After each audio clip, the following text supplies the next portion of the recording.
Hey everyone, Joey with Figaro Grows Gaming here, and today we're going to go over the Sega Game Gear. I got three busted Game Gears here, and we're going to see if we can fix them. We're going to fix every single one of them and bring them back to life. You know, big goal here is to refurbish these consoles, keep them out of the dumpster, and bring them into people's hands who want to play them again. You know, but first we'll go over a little bit about the Game Gear, and I actually have some working ones too. I'll show you just to showcase it. All right, we got the Game Gear here. This is Sega's handheld system. It was made to compete with the Game Boy. You know, they did a pretty good job on the Game Gear in many ways. They did it. It featured a really cool 3.2-inch full color backlit screen, 8-bit processor, just like the Master System. The library actually had over 300 games, which is a lot for its time. They even had a TV tuner, so you could check in like your local stations and stuff. It was pretty cool, and like a radio thing also, I think. So the main cause of why these don't work today is because of capacitors. Sega was in a rush to compete with the Game Boy. The Game Boy was dominating the handheld market in 1990 and 1991 in America, and that's when this came out. And they rushed production on these so bad that they use a lot of faulty capacitors. So for a Game Gear to work nowadays, you might find some that do work, but a majority of them don't. And it's typically an easy fix if you know how to solder and you're good with a soldering iron. But it is tedious because there's plenty of capacitors. And when I recap one, I don't just do the main board. I also recap the audio board and the power board. You're going to get years and years out of a refurbished Game Gear as opposed to one that you got, you know, stock. And that's just because of the capacitors we use now are better.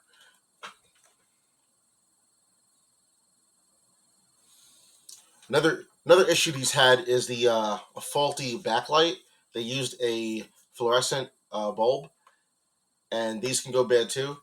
Typically, if these can't be fixed, what I'll do is I'll throw an LCD mod in there and replace it with a brand new screen. So if these can't get fixed, I'll do a video on that.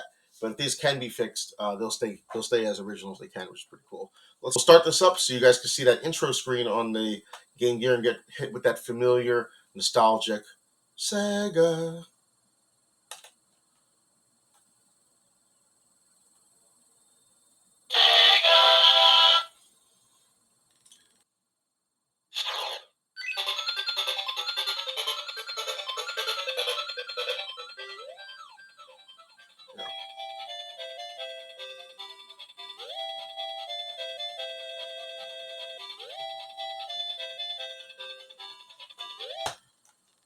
So what we'll do here is these are one of the faulty ones.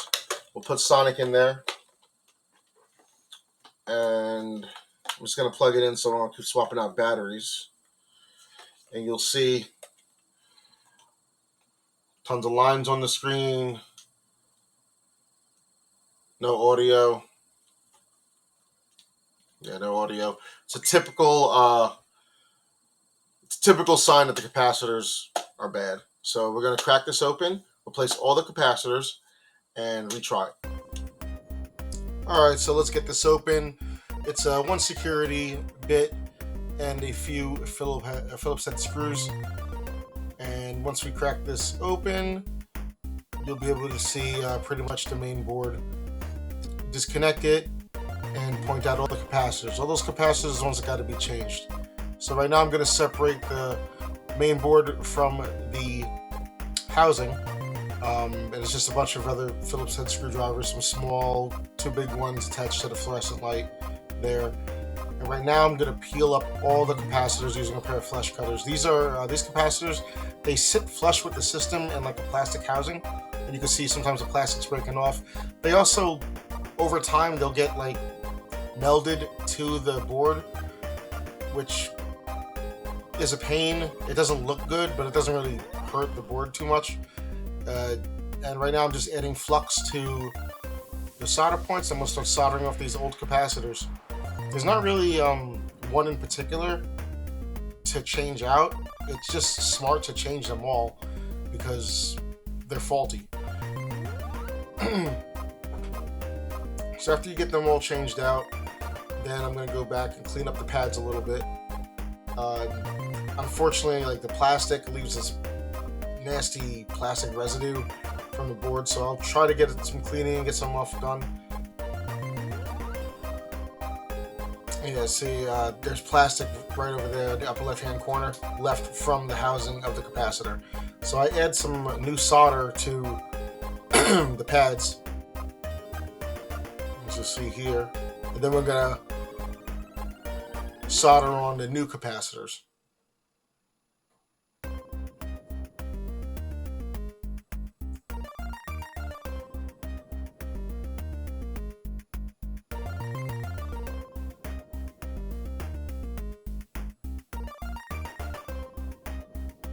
Solder some new capacitors on, and unfortunately while filming I didn't get every capacitor, but you get the idea. They all get changed out. Make sure that the positive and negatives are in the right spot when you're doing all this. They had new solder. I tried cleaning the pads as well as I could, but some of the residue was sticking. Now this part here, this trace got torn up. This is actually from the audio pad, the audio board. So like I said before, it's smart to change out all the capacitors. So this was in the audio board, and a trace got ripped up when I was doing it. It happens sometimes, so I decided, well, let me record it for a little trace repair. You know, and I'm going to be using copper tape for this one. So as you see, I tore it off. I peeled off some of the PCB board and added some flux. Now I'm adding some solder to the trace to tin it, right? So that's got a good tin on it right there. And now I'm going to come in with a piece of copper tape that I cut to fit the spot. See right there, it's pretty good, and it kind of pins right underneath the trace that was torn. So I'll add some flux and some solder paste there. And it got stuck to the soldering iron, but it's cool. There we go. That actually worked really well. And now all the soldering is done. This is what you're left with. And I'm going to be plugging it back in here to the audio board, plugging that into the power board. I'm going to close her up and try her out.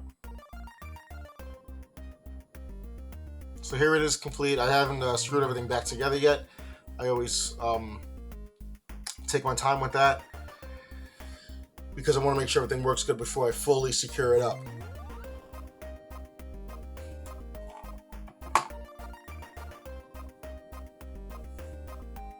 So I'm going to plug it in and boom, there we go.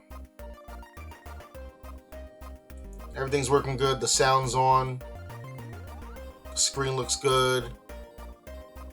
The sound's working. I'll show you guys in a second.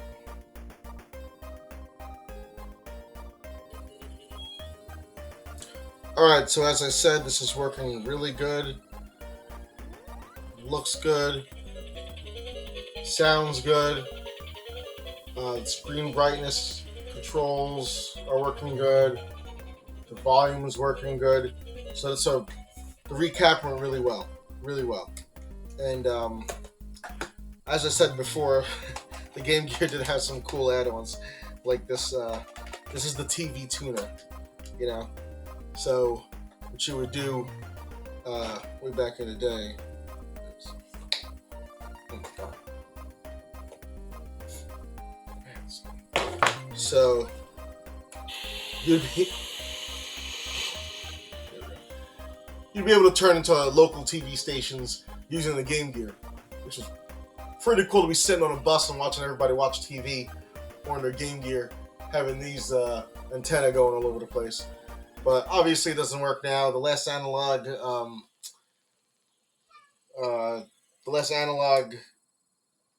broadcasting went off, I think, over 10 years ago now. So thanks for watching, guys. I appreciate it. Any questions, hit me up in the comments and let me know what your favorite Game Gear game was or your favorite handheld. We'll go over more soon. Take care.